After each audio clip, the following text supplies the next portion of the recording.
Hey everyone, what's up? Welcome back to Babylon Talmud. Today we're studying Daf Yud Daled, Daf 14 of Masechta Yoma. Kind of an interesting Daf. Talks about the Kohen gadol doing the avoda during the 7 days of quarantine to make sure that he's not rusty, to make sure that he's getting into the hang of doing the different avodas that he's going to have to do on Yom Kippur, like Zrikas Adam, things like that. So he does the avoda in the Beis HaMikdash during that week, and we'll get a little bit more into that. And then kind of we get into this discussion about the Atovas HaNeiris on Daf Yud Daled Amud Beis about sort of cleaning out the menorah every single day in the Beis HaMikdash. We're going to get into some details over here. Okay, we're on Daf Yud Daled Amud Aleph at the Mishnah, about 10 lines in. Kol Shavas Hayom Huzorik es Adam umakter es Aktoris umeitiv es Haneirus umakav es Harosh es Haregel ushar kol Hayom motzu lakav makav shekon gadol makav chelik barosh v'noto chelik barosh. What does that mean? Let's read that again. That was the Mishnah though. Kol Shavas Hayom, that all 7 days of quarantine, who Zorik es Adam, he is the one who does the Zrikas Adam of the Korban Tamid. Because in general, as we see at the end, let's just jump to the end of the Mishnah for a second. Shekon gadol makav chelik barosh v'noto chelik barosh. The Kohen gadol in general, he can do whatever he wants. If he wants to, be the one to do a certain part of the service of offering the Korban Tamid, he can do it, and then nobody else can do it. If he says, I want to, put the head of the Korban on the Mizbeach, well, then he's going to be the one to do it. And he's no tochelik berosh. When there's a Korban, then the Kohanim get to eat, divide it up and eat it. So if he decides that I want this one, well, then it goes to him. So in general, he can decide what he wants and what he doesn't want. However, during these 7 days of quarantine, he specifically is the one who does the Zrikas Adam of the Korban Tamid, so that he gets in the hang and into the flow, into the rhythm of doing Zrikas Adam, so that when he has to do it on Yom Kippur, he's got a good flow. Makter Saktoris, he's the one who burns the incense during those, we said, Machziso Baboker, Machziso Ba'er, that, what was it? You have how much incense do we have? A mana of incense? Now I can't remember how much incense we have. I feel like mana b'chol yom. Anyways, so he's the one to burn the Ketores during the 7 days of quarantine. Umeitiv es Haneirus, he's the one who cleans out the menorah, because they would light the menorah every night, and then every morning they would clean it out. Umakav es Harosh es Haregel, and he puts the head and the leg of the Korban Tamid onto the Mizbeach every day. Ushar kol yom, now the rest of the days of the year, if he wants to offer these things, then he can do them. But he doesn't have to by any means. That the Kohen gadol, he offers whatever parts he wants to offer, and he takes to eat whatever parts he wants to take to eat, because he's the man. Says the Gemara, Matana Amr Chizda Delo Rabbi Akiva. So who is the author of our Mishnah? Says of Chizda, it is clearly not Rabbi Akiva. Di Rabbi Akiva, because if it was Rabbi Akiva, Ha'omar Tarish Nafla Olav Azah Timasu. Rabbi Akiva's opinion is that if you have somebody who is pure and the Mei Para Aduma falls on him, he becomes impure. So that's an interesting conundrum, according to Rabbi Akiva, regarding the Mechatas, the water with the ashes of the Para Aduma mixed into them.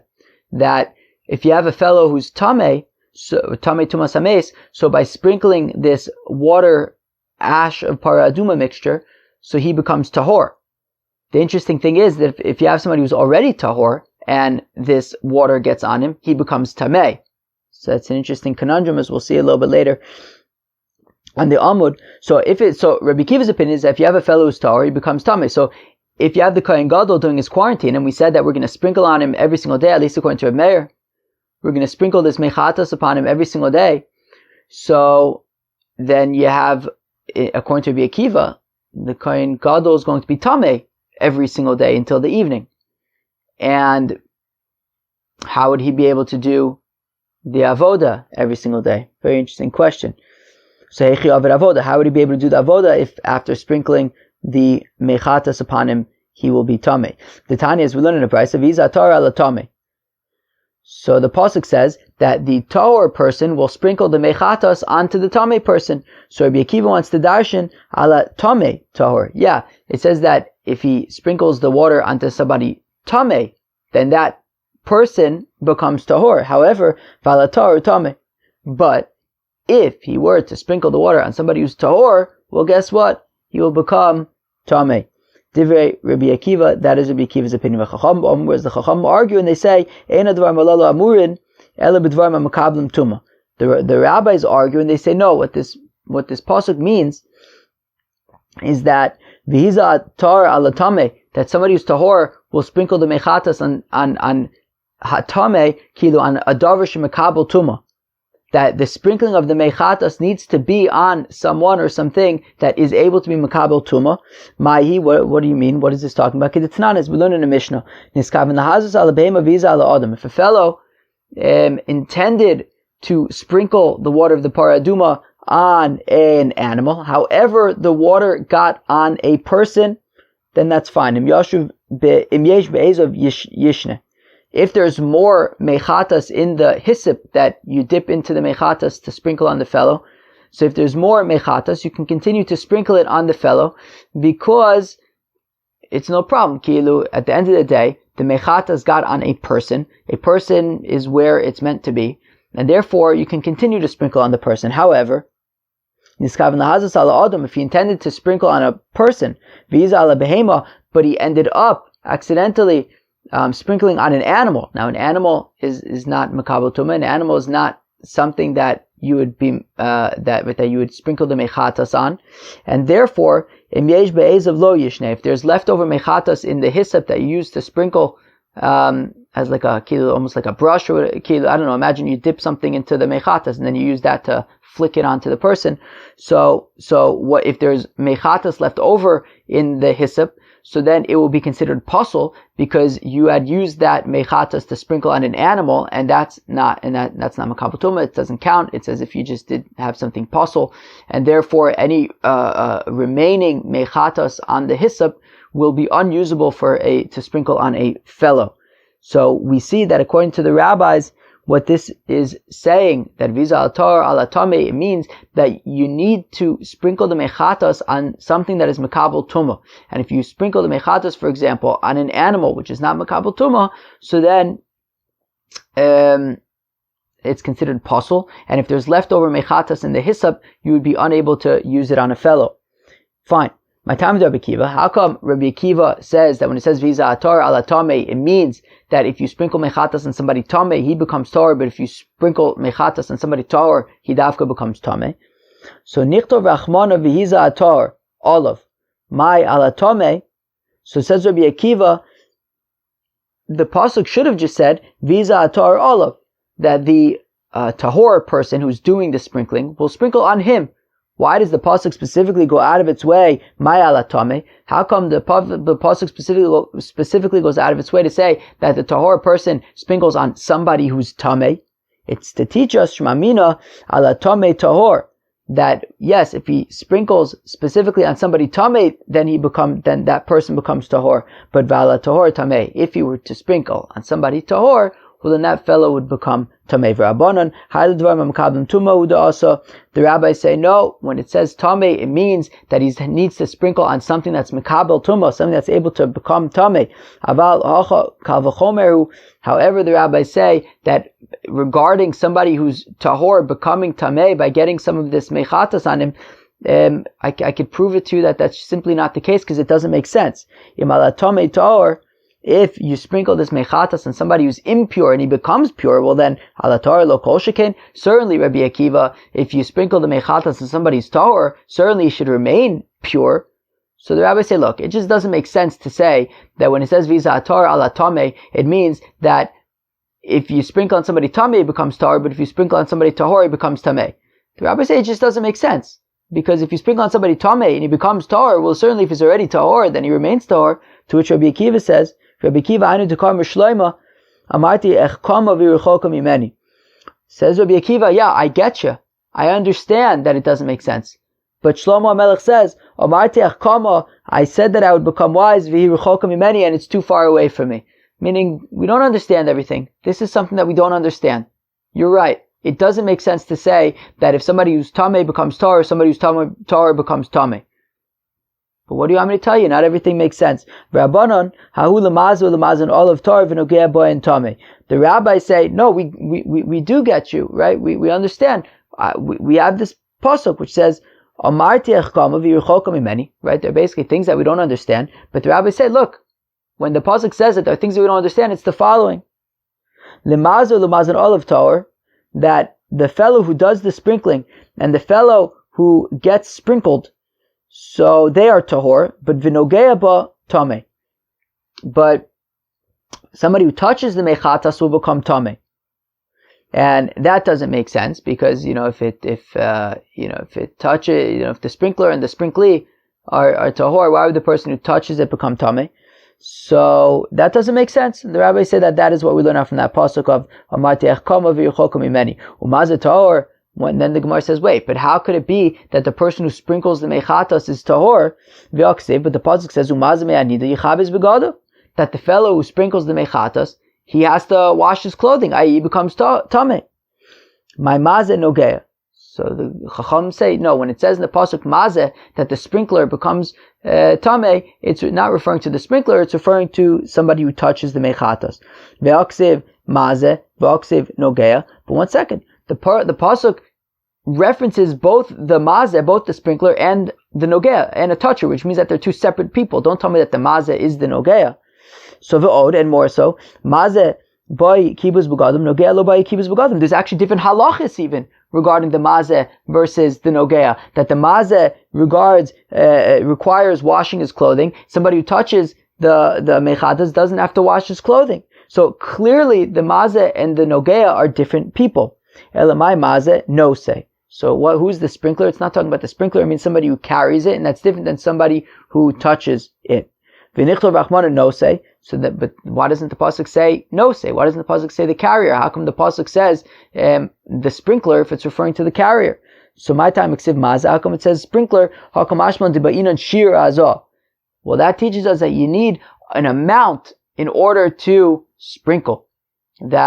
That meaning, so when it says mazeh, it's referring to the no-say, somebody who carries it, but they call it a mazeh, a sprinkler, to say that when you do the mechatos, you have to have enough. You have to have a certain amount of mechatos. Well, that makes sense according to the opinion who says that that's in fact the case, that sprinkling the mechatos requires a certain amount of it. Well, okay, but according to Mandamar who says that sprinkling doesn't require a shear, doesn't require a particular amount, well then, why does it say mazeh? Right? Meaning we're saying that when it says mazeh, when it says sprinkler in the pasuk, it's really referring to carrying the mechatas. And the person who carries the mechatas becomes tameh. So the question was, why does it refer to the carrier as a sprinkler if it's really referring to the carrier? So it's to say that, well, there needs to be enough of an amount that you can actually sprinkle. Right? So that makes sense according to Mandamar who says that you actually need a certain amount to sprinkle. But if you say that you don't need a certain amount to sprinkle, well then how come it says mazeh, a sprinkler, when it's referring to a carrier? So afilu man da'amar azai in tzui chashir, to which the Gemara says that dispute about whether or not sprinkling requires a fixed amount or not, hanamili agava de gavra, that argument is about on a person. Kilu, is there a certain amount of mechatas that needs to fall upon the fellow in order for him to become tameh, in order for him to become tahor? Right? Aval b'mana tzri chashir, but everyone agrees that you have to take with you a certain amount, right? The amount, you have to bring a certain amount of mechatos. In terms of how much actually has to get on the fellow for him to become tahor, that's a machlokas. But how much of this mechatos do you have to bring with you, and that if you bring it with you, you'll become tameh? So then, kill the carrier. Well, that is that everyone agrees that there is a particular amount about, and that's learned out from the fact that we call it a mazeh and not a carrier, even though it's referring to the carrier. The Tanan, as we learn in the Mishnah, how much mechatos does there have to be? How much of this water of the paraduma does there have to be in order for it to be considered enough for you to sprinkle? Kidei she yitbol rosha giv'olin v'yazeh, enough that you could take the hyssop, the tips of the hyssop bundle, stick it into this water, and then be able to flick it onto the fellow. That is how much you need. Wow. Okay. All of that to say, according to Rav Chizda, that our Mishnah that says that the Kohen gadol does these certain avodas every single day, that cannot be like Rabbi Akiva, because according to Rabbi Akiva, the person who, if a tahor person gets sprinkled from the mechatas, he becomes tameh. And therefore, if this Kohen gadol is tahor, so then when he gets sprinkled every day, at least according to Rabbi Meir, it's every day, so then he'll become tameh, in which case, how can he do the avoda? Now, says Abaye, actually, Abaye afilu temer Rabbi Akiva. You can even say that the Mishnah is like Rabbi Akiva. How? David avoda kule yomo lefanya madu ole v'tavav avid harav hashemesh. Says Abaye, easy. Who says that we're sprinkling him with the mechatas at the beginning of the day? Maybe he wakes up in the morning, he does all of these avodas, he hasn't yet gotten his mechatas yet, and at the end of the day, after he's done everything, we then sprinkle him with the mechatas, and according to Rabbi Akiva, then becomes tameh, but not a serious tameh, he becomes tameh until the evening. So immediately after he gets sprinkled, he then goes to the mikveh, becomes a tful yom, comes the evening, he becomes tahor, done. So every day he can be doing the avoda, even according to Rabbi Akiva, as long as he does the avoda first and gets sprinkled later. Alright, sounds good to me. Okay, so this is going to be kind of a longer thing. I think it's probably really goes on for like the next, daf or so. Kilu, until Tesvav Mud Beis. But anyways, let us kick off this discussion, and we're going to kind of hack together a place to stop. So, okay, so the Mishnah had said that the Kohen gadol every day he burns the incense, and he cleans out the menorah from in the morning after it was lit all night. So what do we see? So we see he said that first he burns the incense, and only afterwards does he clean out the menorah. So we have a kasha. That the Mishnah says in Masechta Tamid. Masechta Tamid talks all about the Beis Hamikdash and avoda in the Beis Hamikdash. So it says over there, the Kohen who won the lot, right? They would have a lottery every day for who does what. So the Kohen who got the lot, that his job was going to be to clean out the ashes from the inner mizbeach, where they did the ketoris, and the fellow who got the lot to clean out the menorah, and the fellow who got the lot to do the ketoris, to burn the incense. So what do we see? So we see that first they're having the lot for the menorah, and then afterwards the lot for the ketoris in Masechta Tamid. Yet over here we seem to be talking about the ketoris first, and then the menorah. So what do you guys think? Which one is it? Is it the menorah and then the ketoris, or is it the ketoris and then menorah? Amr Rav Huna Mantana Tamid Reb Shimon Ish HaMitzpahu. So Rav Huna says, well, who's the author of the Mishnah in Tamid that says first the menorah and then the ketoris? That is Reb Shimon Ish HaMitzpah, and here in Yoma it's somebody else. Alright. But one second. We learned the opposite. I could prove to you that the Mishnah in Tamid is not Reb Shimon Ish HaMitzpah. As we learned in the Mishnah, if you have, right, so you have the Kohen, and we have the Talmud Shel Shachar, and he is going to put the blood on the Mizbeach. The way that the blood works on the Mizbeach for a Korban Ola is that it's Shtayim Shehin Arba. You throw the blood on the Mizbeach in a way that you only throw it onto the Mizbeach twice, yet it gets on all four sides of the wall. The way that you do that is by throwing it in the corner. So what he would do is, as we're going to describe right now. So, so he would come up the ramp of the truth is I think somebody pointed out that the throwing of the blood in the Mizbeach was not done from the top of the Mizbeach. So he wouldn't actually be doing this by climbing on top of the Mizbeach. However, by the Korban Chatas he would, so we're saying it, whatever it is, but the theory is still the same, which is, if he were, let's say, to climb up on top of the Mizbeach from the south, right? So the ramp of the Mizbeach is on the south.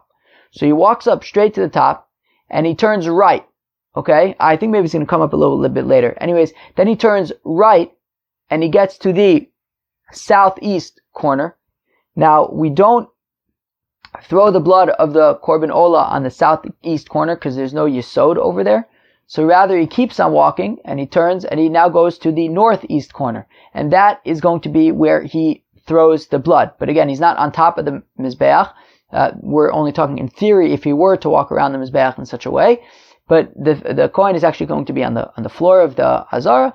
And then on the northeast corner of the Mizbeach, he throws the blood on the corner of the Mizbeach in such a way, kilo on the side of the Mizbeach, in such a way that part of it gets on the eastern wall and part of it gets on the northern wall.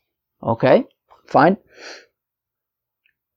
Ma'arav is dromis. He then keeps on walking around the Mizbeach until he gets to the southwest wall, corner of the Mizbeach, nosin ma'arav droma, and he does the same thing, but this time he throws the blood in such a way that it gets on the western wall as well as the southern wall of the Mizbeach. Vitani Allah, and we taught regarding that Mishnah and that process in Masechta Tamid, Reb Shimon Isha Mitzvah Mishana b'Tamid, that Reb Shimon Isha Mitzvah Taka does the Tamid slightly differently. Mizrachis Tzfonis Nosin Mizracha Tzafona, that on the northeastern corner of the Mizbeach, he does it like we just described, that he throws the blood on the Mizbeach, part of it gets on the eastern wall of the Mizbeach, part of it gets on the northern wall of the Mizbeach. Ma'arav is dromis. Now this is where he differs, that when he gets to the southwestern corner of the Mizbeach, Nosin Ma'arava, first he applies blood to the western wall of the Mizbeach, v'acharkach nosin droma, and then afterwards he applies the blood to the southern wall of the Mizbeach, i.e., not this shtaim shein arba, well, not throwing it one action on one corner that gets on both sides. Rather, he does each side separately according to Reb Shimon Isha Mitzvah, that first he puts the blood on the western wall of the Mizbeach, and then he puts the blood on the southern wall of the Mizbeach. So when it comes to the northeast, he does one throwing of the blood that gets on both the eastern and northern walls of the Mizbeach, but when he gets to the southwest, he does two separate applications, one on the western wall and one on the southern wall. Okay. Where are we? No, so what do we see? So we see that the default, the Stam Mishnah, right? Meaning we, of course, always assume Stam Mishnah is Reb Meir. As we're going to learn, the Stam in Masechta Tamid is not Reb Meir, it's Reb Eliezer ben Yaakov. So we're saying that we see that Reb Shimon Isha Mitzvah Taka argues on the Stam, on the default Tana of Masechta Tamid. So therefore, if we are going to want to determine, we have a distinction between what it says in Yoma over here, which is that first he does the Ketores and then he does the Neiris, and yet we have a Mishnah in Yoma, in Tamid, that says first he does the Neiris and then he does the Ketores. So Rav Huna wanted to say, well, in Tamid, it's Taka Reb Shimon Isha Mitzvah. But we say that doesn't make sense because the default Tana in Tamid Davka isn't Reb Shimon Isha Mitzvah, since we see that Reb Shimon Isha Mitzvah Taka argues on the default Tana of Tamid. Even though it might not necessarily be in the same case, but we see that from the fact that Reb Shimon Isha Mitzvah argues in a place in Tamid, clearly means that he is not the default Tana, and therefore we have no reason to assume that if there's a distinction between Yoma and Tamid, well, the Tana in Tamid is Reb Shimon Isha Mitzvah. Why should we assume that? He's not the default Tana of Tamid, because we see that Itaka argues on the default Tana of Tamid. So, Elam Reb Yochanan rather says, Reb Yochanan, Man Tana Seder Yoma, Reb Shimon Isha Mitzvah. So Reb Yochanan says, okay, no, what makes more sense, so we'll have to say that actually the author of the Mishnah here in Yoma is Reb Shimon Isha Mitzvah, and the author of the Mishnah in Tamid is somebody else, is the default author of the Mishnah in Tamid, which Mistama is Reb Eliezer ben Yaakov. Okay, fine. Frekta Gemara, Virami Seder Yoma. But now the Gemara says, wait, but even within Masechta Yoma, things get a little bit wonky, because again, what did we say over here in our Mishnah? That first he does the Ktoris and then afterwards he does the Atavas Haneris. But Ditnan, we learn in a Mishnah Daf Chafei, Payis Hasheni, that there were 4 lots in the Beis Hamikdash every day, and the second of the 4 lots, Mishochi to Mizorik, that was for who would do the Shchita, who would slaughter the Korban Tamid, Mizorik, who would throw the blood on the Mizbeach, Mimedashin Mizbeach Apnimi, who is going to remove the ashes from the inner Mizbeach, Mimedashin is menorah, who is going to clean out the menorah from last night's burning, Umimaila Ivarim Lakevesh, and who is going to bring the limbs of the animal onto the ramp of the Mizbeach, Payis Ashlishi, and then when they get to the third lot, Chadashim L'Ktoras Bo'ovafisu, they say, hey, if you've never been the one to burn the Ktoras before, come and enter this lottery to see if you can do it. As Rashi points out, that apparently doing the Ketoris, winning the lottery for Ketoris, was actually affected your ability to accumulate wealth, which is interesting. Apparently it's going to come up in the Gemara soon.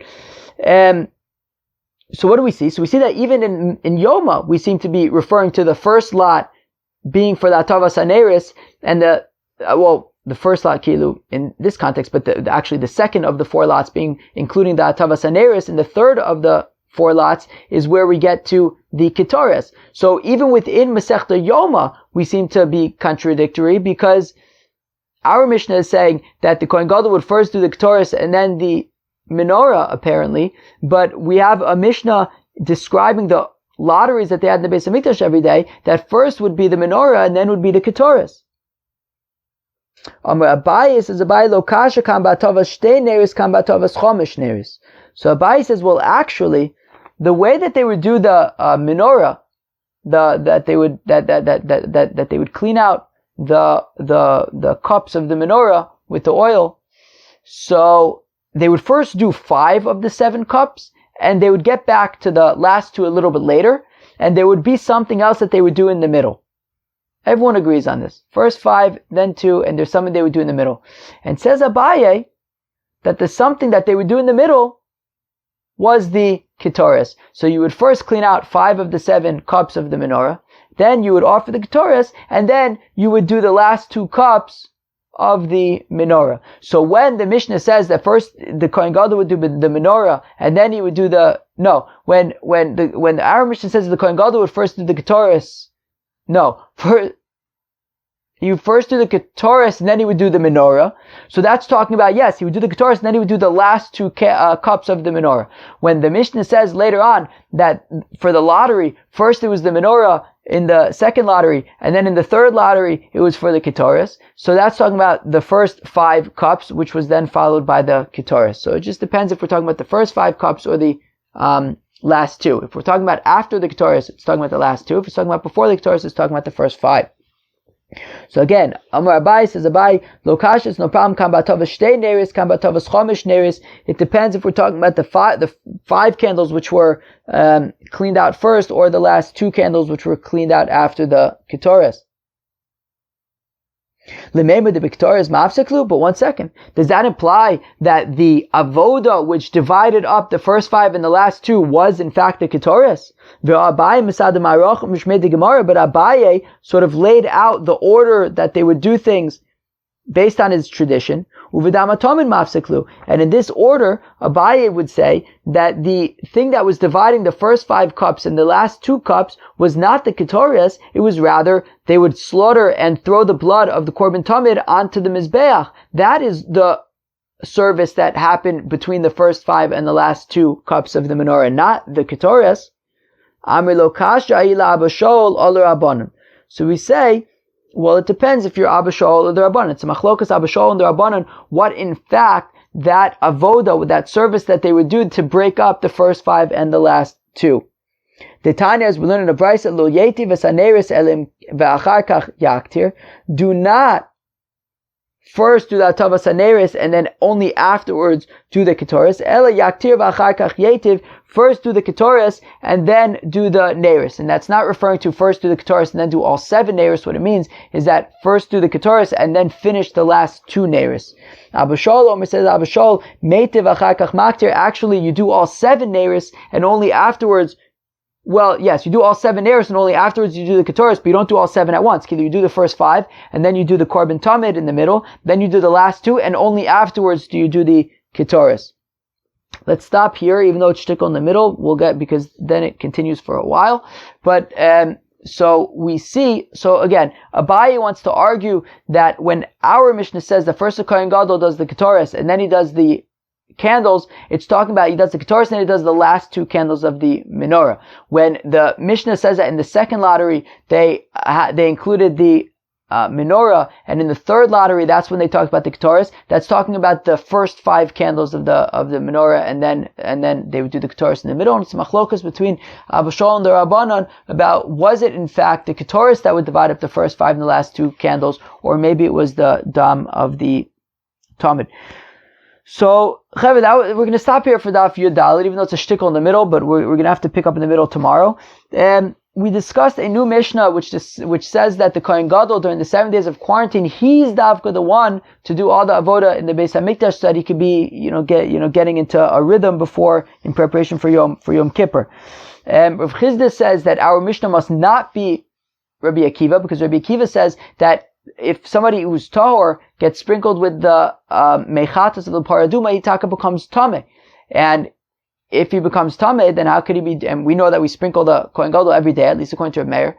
So then that would mean that he would become tameh every day, which means they wouldn't be able to do the service. So it must be that this Mishnah must not be Rabbi Akiva. Okay, fine. Along the way, we saw a machlokas between Rabbi Akiva, who says just that somebody who's tahor gets the mechatas on him, he becomes tameh. The Chacham argue and say, no, what that means is that when you sprinkle the para aduma, it has to dafka be on something that's makabel tumah, to the exclusion of, let's say, an animal, which is not makabel tumah.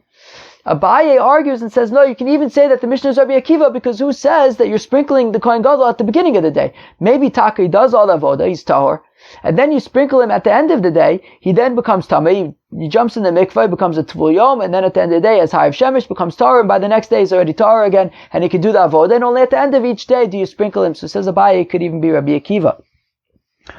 And we then got into an interesting shaila about, well, we said that the Kohen Gadol can first do the ketoris and then the menorah.